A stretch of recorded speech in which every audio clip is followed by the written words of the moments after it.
Pazhanji Young's committee senior അംഗം V K Rajan അനുസ്മരണം സംഘടിപ്പിച്ചു. യങ്സ് കമ്മിറ്റിയുടെ ഡെക്കറേഷൻ കൺവീനറായിരുന്ന കെ വി രാജൻ കഴിഞ്ഞ ദിവസമാണ് അന്തരിച്ചത്. ഞായറാഴ്ച വൈകിട്ട് പഴഞ്ഞി ക്രസന്റ് ഓഡിറ്റോറിയത്തിൽ നടന്ന രാജേട്ടന്റെ ഓർമ്മകൾ അനുസ്മരണ സദസ്സ് പഴഞ്ഞി ഇമ്മാനുവൽ മർത്തോമ പള്ളി വികാരി ഫാദർ അനു ഉമ്മൻ ഉദ്ഘാടനം ചെയ്തു.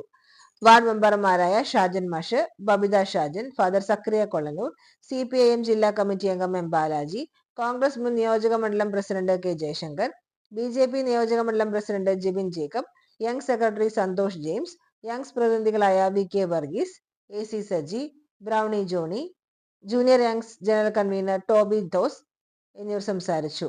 ബബിൻ ബാബു സ്വാഗതവും അഭിരാജ് നന്ദിയും പറഞ്ഞു. യങ്സ് കമ്മിറ്റി അംഗങ്ങളും അവരുടെ കുടുംബാംഗങ്ങളും അനുസ്മരണ ചടങ്ങിൽ പങ്കെടുത്തു. ചടങ്ങുകൾക്ക് Youngs general convener Shaju Simon, president Silin Simon, executive അംഗങ്ങളായ VI ഡെന്നി, സാംസൺ സൈമൺ, സജി VK, ജീവകാരുണ്യ കൺവീനർമാരായ ബിജു ജോബ്, എഡ്ബി എന്നിവർ നേതൃത്വം നൽകി.